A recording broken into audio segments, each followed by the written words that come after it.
नमस्कार दोस्तों, स्वागत है आप सभी का मेरे YouTube चैनल पर। मैं हूं आपका दोस्त वनरक्षक राजेंद्र सनोडिया। देखिए दोस्तों, हम जनरल साइंस पढ़ रहे हैं, सामान्य विज्ञान पढ़ रहे हैं, जो MP फॉरेस्ट गार्ड के साथ साथ दोस्तों MP पटवारी एग्जाम के दृष्टिकोण से भी बहुत महत्वपूर्ण विषय है।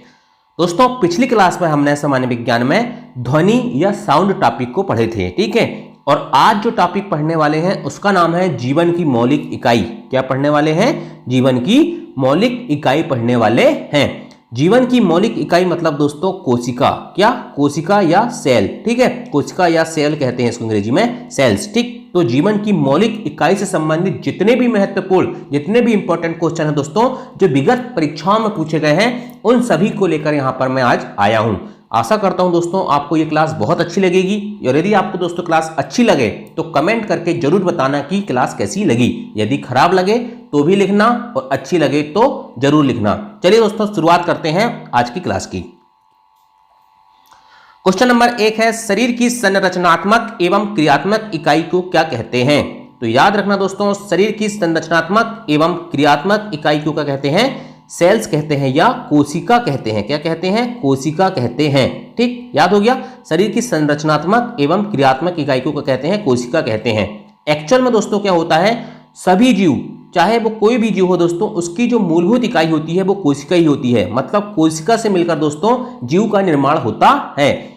और क्या होता है, कोशिका से दोस्तों, इसी से क्या होता है, शरीर का आकार प्रदान करता है। कोशिका जो है दोस्तों, इससे मिलकर जीवों का निर्माण होता है। उसी के कारण क्या होता है, शरीर को एक आकार मिलता है। इसलिए दोस्तों ये संरचनात्मक इकाई है। कैसी इकाई है? आकार मिल रहा है, इसलिए संरचनात्मक इकाई है। और दोस्तों शरीर के सभी कार्य, ठीक है, शरीर के सभी कार्य जो होते हैं दोस्तों कोशिका स्तर पर होते हैं। इसलिए क्या होता है, ये शरीर की कैसी इकाई है? क्रियात्मक इकाई है। शरीर के सभी कार्य किसके स्तर पर होते हैं? कोशिका के स्तर पर होते हैं, इसलिए क्रियात्मक इकाई। और शरीर का निर्माण जो है दोस्तों कोशिका से होता है, इसलिए संरचनात्मक इकाई हम किसे कहते हैं? कोशिका को कहते हैं।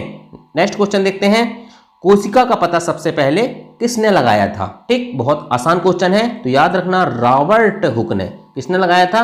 रॉबर्ट हुक नाम के एक वैज्ञानिक थे दोस्तों। इन्होंने 1665 कब 1665 में दोस्तों कोशिका का पता सबसे पहले लगाया था। कैसे लगाया था उसको एक बार समझ लो। क्या हुआ, एक वृक्ष होता है दोस्तों कार्क का। कौन सा वृक्ष होता है? कार्क वृक्ष होता है दोस्तों। तो इसकी छाल लिया इन्होंने। क्या लिया? एक छाल ले लिया, मतलब छाल का टुकड़ा ले लिया, ठीक है, तने का भाग ले लिया, ठीक। और उन्होंने क्या किया दोस्तों, सूक्ष्मदर्शी से देखा, बहुत पतले पतले भागों में काटा और सूक्ष्मदर्शी में देखा तो उन्हें बहुत छोटे छोटे भाग दिखाई दिए। ठीक वैसे ही जब हम मधुमक्खी जिसे कहते हैं शहद खाते हैं ना, तो उसका जो छत्ता रहता है ना, उसमें छोटे छोटे छेद दिखाई देते हैं जिसमें शहद भरा रहता है। तो वैसी ही संरचना कहाँ दिखाई दी उसको? कार्क वृक्ष की छाल में दिखाई दी। तो इन्हीं को दोस्तों उन्होंने क्या कहा? सेल्स कहा या कोशिका कहा। इसलिए दोस्तों याद रखना, कोशिका का पता सबसे पहले किसने लगाया था? रॉबर्ट हुक ने 1665 में लगाया था। और एक पॉइंट और याद रखना दोस्तों, इन्होंने मृत कोशिका का पता लगाया था। कौन सी कोशिका का पता लगाया था? मृत कोशिका का पता लगाया था। यदि आपसे पूछ ले कि जीवित कोशिका का पता सबसे पहले किसने लगाया था, तो याद रखना दोस्तों ल्यूवेनहॉक। किसने? ल्यूवेनहॉक ने दोस्तों सबसे पहले जीवित कोशिकाओं का पता लगाया था 1674 1674 में। क्लियर? चलिए नेक्स्ट क्वेश्चन देखते हैं, कोशिका के अध्ययन के विज्ञान को क्या कहा जाता है? वेरी इंपॉर्टेंट क्वेश्चन है दोस्तों। कोशिका के अध्ययन के विज्ञान को क्या कहा जाता है? तो याद रखना दोस्तों, कोशिका विज्ञान या साइटोलॉजी। क्या? साइटोलॉजी। अंग्रेजी में याद रखना, कोशिका विज्ञान नहीं पूछेगा, पूछेगा तो दोस्तों साइटोलॉजी ही पूछेगा। इसलिए याद रखना, कोशिका के अध्ययन के विज्ञान को साइटोलॉजी कहा जाता है। नेक्स्ट क्वेश्चन, एक कोशीय जीव है। देखिए दोस्तों, नाम से ही स्पष्ट हो रहा है, एक कोशीय मतलब जिसका निर्माण एक कोशिका से हुआ है उसे क्या कहेंगे हम? एक कोशीय। और जिसका निर्माण दोस्तों दो या दो से अधिक कोशिकाओं से होता है वो बहुकोशीय कहलाता है, ठीक है। तो एक कोशीय जीव कौन कौन से होते हैं, मैं आपको क्या कर रहा हूं, उनके नाम लिख रहा हूं दोस्तों, आप याद रखना, ठीक। अमीबा, ठीक है, अमीबा। इसके बाद पैरामीशियम, ठीक, अमीबा के बाद पैरामीशियम, ठीक है, युगलीना, युगलीना, ठीक, ये तीन हो गए, अमीबा, पैरामीशियम, युगलीना। इसके बाद दोस्तों और लिखता हूं मैं दो नाम और,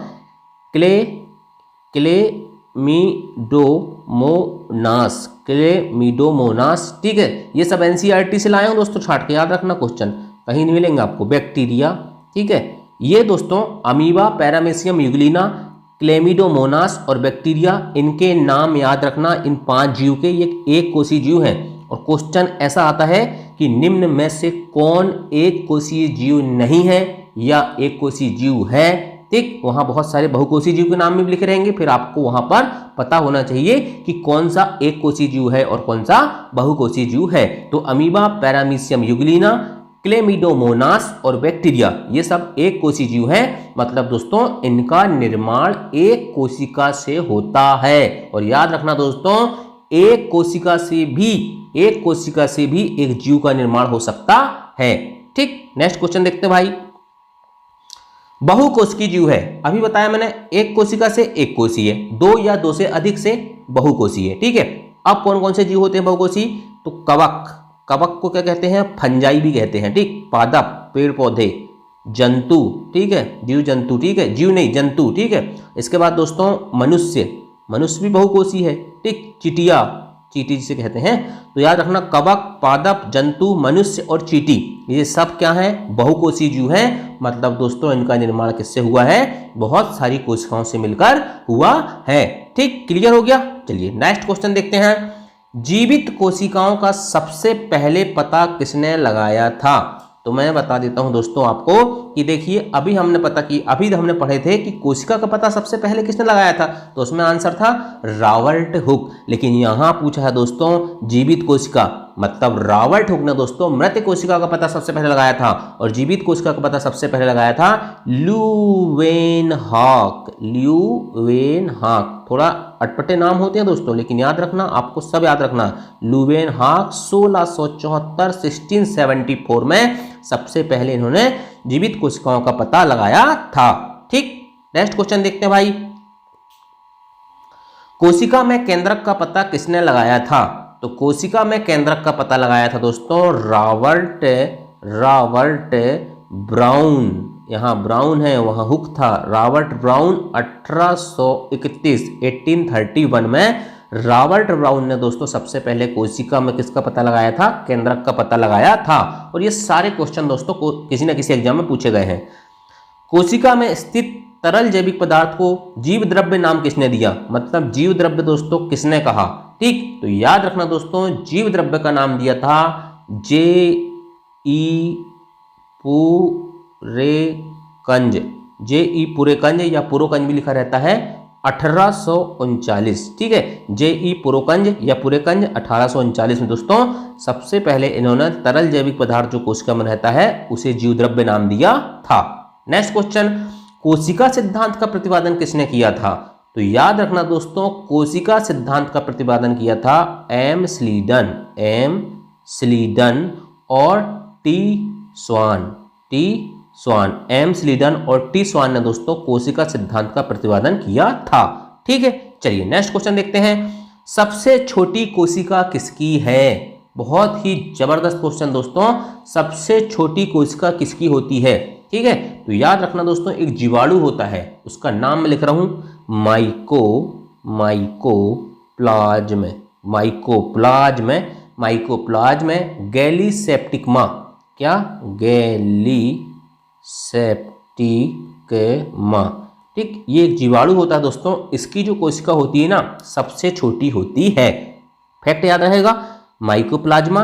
ठीक है, माइकोप्लाज्मा गैलीसेप्टिकमा, इसकी जो कोशिका होती है दोस्तों सबसे छोटी कोशिका होती है। चलिए सबसे लंबी, अभी छोटी देखे थे अब लंबी, तो सबसे लंबी कोशिका जो होती है दोस्तों तंत्रिका तंत्र की होती है। किसकी होती है? तंत्रिका तंत्र की होती है, ये याद रखना। लंबी किसकी? तंत्रिका तंत्र की। और याद रखना सबसे बड़ी पूछे तो शुतुरमुर्ग के अंडा की। ठीक है, शुतुरमुर्ग के अंडा की जो कोशिका होती है दोस्तों सबसे बड़ी होती है। और सबसे लंबी तंत्रिका तंत्र की और सबसे छोटी माइकोप्लाज्म गैलीसेप्टिकमा की। ठीक है, चलिए नेक्स्ट क्वेश्चन देखते हैं भाई। अमीबा जिस प्रक्रिया से भोजन ग्रहण करता है उसे क्या कहते हैं? Very very important question, endocytosis. क्या कहते हैं? इंडोसाइटोसिस। ये वर्ड याद रखना, इंडोसाइटोसिस कहते हैं दोस्तों अमीबा जिस प्रक्रिया से भोजन ग्रहण करता है। नेक्स्ट क्वेश्चन देखते भाई। कोशिका का सबसे बड़ा कोशिकांग किसे कहते हैं? तो याद रखना दोस्तों, केंद्रक को कहते हैं। किसको कहते हैं? कोशिका का सबसे बड़ा कोशिकांग केंद्रक है। ठीक है, चलिए नेक्स्ट है, क्रोमोसोम किसके बने होते हैं? क्रोमोसोम बने होते हैं दोस्तों डीएनए प्लस प्रोटीन के। किसके बने होते हैं? डीएनए और प्रोटीन से मिलकर क्रोमोसोम का निर्माण होता है। चलिए next question, very very important question, DNA के क्रियात्मक खंड को क्या कहते हैं? तो सीधा याद रखना, जीन कहते हैं। क्या कहते हैं? डीएनए के क्रियात्मक खंड को जीन कहते हैं। नेक्स्ट क्वेश्चन, कोशिका द्रव्य तथा केंद्रक दोनों को मिलाकर क्या कहा जाता है? बहुत ही जबरदस्त क्वेश्चन। कोशिका द्रव्य और केंद्रक दोनों को मिलाकर दोस्तों कहा जाता है जीव द्रव्य। क्या कहा जाता है? जीव द्रव्य कहा जाता है। कोशिका के अंदर प्रोटीन का संश्लेषण कहाँ होता है? तो याद रखना, राइबोसोम। क्या? राइबोसोम में दोस्तों कोशिका के अंदर प्रोटीन का संश्लेषण होता है। कोशिका की आत्मघाती थैली या आत्महत्या थैली किसे कहा जाता है? तो याद रखना दोस्तों, लाइसोसोम। क्या? लाइसोसोम को दोस्तों कोशिका की आत्मघाती थैली कहा जाता है। नेक्स्ट क्वेश्चन है, कोशिका का पावर हाउस किसे कहा जाता है? तो बचपन से पढ़ते आ रहे हो, माइटोकॉन्ड्रिया। क्या? माइटोकॉन्ड्रिया को दोस्तों कोशिका का पावर हाउस कहा जाता है, बिजली घर कहा जाता है। हो गया याद? चलिए नेक्स्ट क्वेश्चन देखते हैं भाई, क्वेश्चन नंबर 21।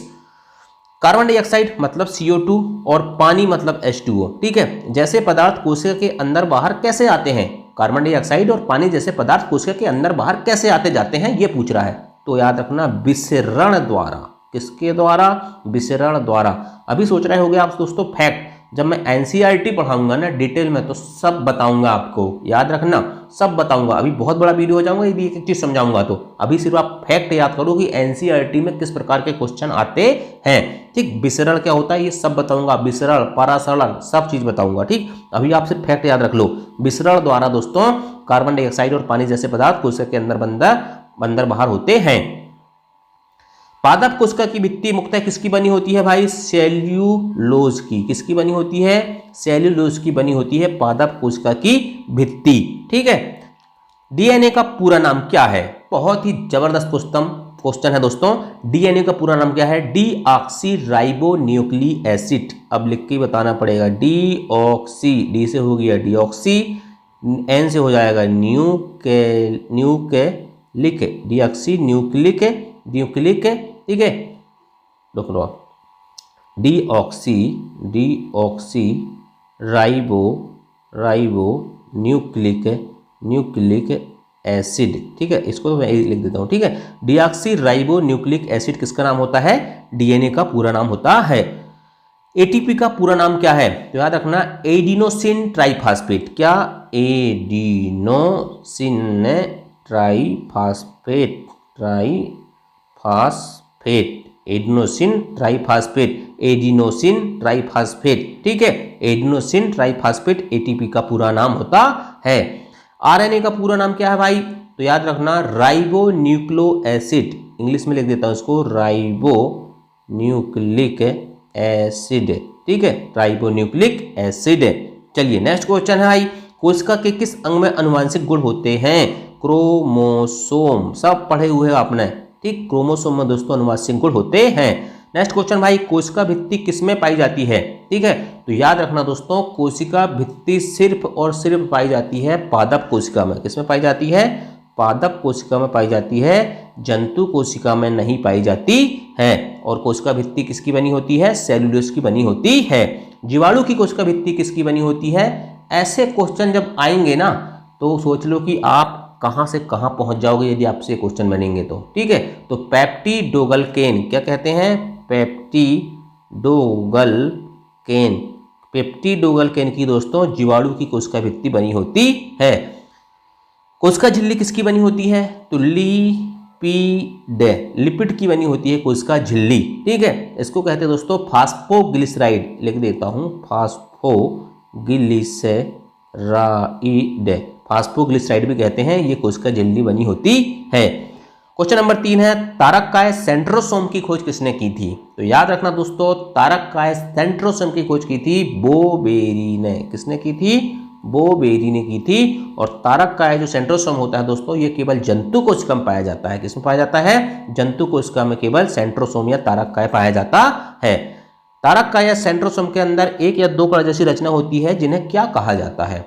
याद रखना दोस्तों, सेंट्रियोल। क्या कहा जाता है? सेंट्रियोल। सेंट्रियोल कहा जाता है, सेंट्रियोल कहा जाता है। ठीक है, क्या होता है ये दोस्तों? समसूत्री विभाजन में ध्रुव का निर्माण करता है सेंट्रियोल। ठीक है, अभी सब बताऊंगा मैं आपको। प्रोटीन की फैक्ट्री किसे कहा जाता है? तो राइबोसोम। ये क्वेश्चन शायद रिपीट हो गया।